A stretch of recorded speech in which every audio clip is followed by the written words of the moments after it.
खड़गे से लेकर राहुल गांधी के चेहरे पर आई चमक। अखिलेश ने लिया फैसला तो अब कांग्रेस ने ली राहत की सांस।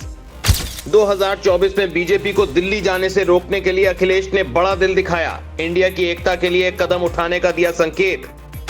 अखिलेश ने अब जबकि यह फैसला लेने का इरादा किया तो नीतीश ममता भी कांग्रेस को माफी देने का मूड बनाएंगे। राजनीति अनिश्चित है, यहाँ कुछ भी निश्चित नहीं है, कभी भी कुछ हो सकता है। ये सपा अध्यक्ष अखिलेश यादव के एक फैसले के संकेत से साबित हो गया। अखिलेश ने एक ऐसा फैसला लिया जिससे कांग्रेस अध्यक्ष मल्लिकार्जुन खड़गे एंड रणनीतिकारों की टीम ने राहत की सांस तो जरूर ली होगी। सोनिया, राहुल, प्रियंका गांधी परिवार के इन 3 सदस्यों की सियासी मुश्किलें कुछ तो कम जरूर हुई होंगी। एक उम्मीद जो गांधी परिवार की टूटती जा रही थी, उस उम्मीद की बहाली फिर से तो जरूर हुई होगी। जो सपने राहुल ने खुद के लिए संजोए होंगे, कांग्रेस को अस्तित्व में निखार लाने का जो प्लान बनाया होगा, उसको ताकत तो जरूर मिली होगी। सपा अध्यक्ष अखिलेश यादव ने फैसला ही ऐसा लिया है।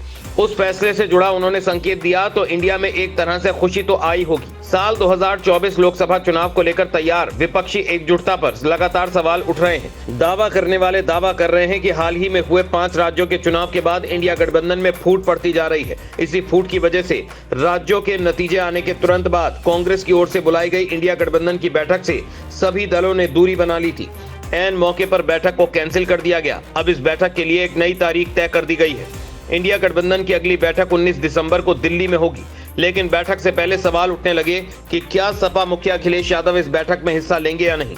हालांकि राज्यों के नतीजे आने के बाद से अखिलेश के बयानों में कांग्रेस और इंडिया गठबंधन के प्रति नरमी देखी जा रही है। ऐसे में सूत्रों की माने तो अखिलेश यादव बैठक में शामिल हो सकते हैं।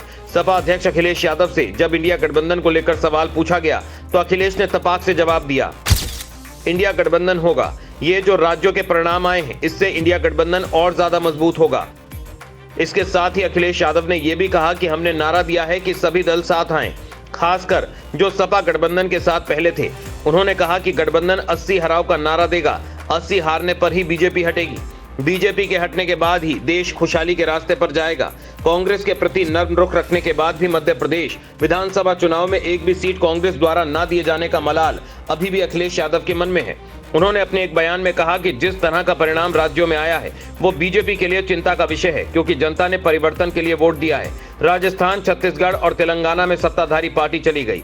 ऐसे ही अगर मध्य प्रदेश में समाजवादी पार्टी को साथ लिया गया होता तो आज परिणाम एमपी का भी अलग होता। ऐसे ही जब दिल्ली का चुनाव होगा तो जनता एक बार फिर परिवर्तन के लिए वोट करेगी।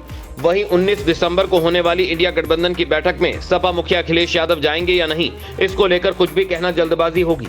लेकिन सूत्रों के मुताबिक अखिलेश यादव विपक्षी एकजुटता का मैसेज देने के लिए इस बैठक में शामिल हो सकते हैं।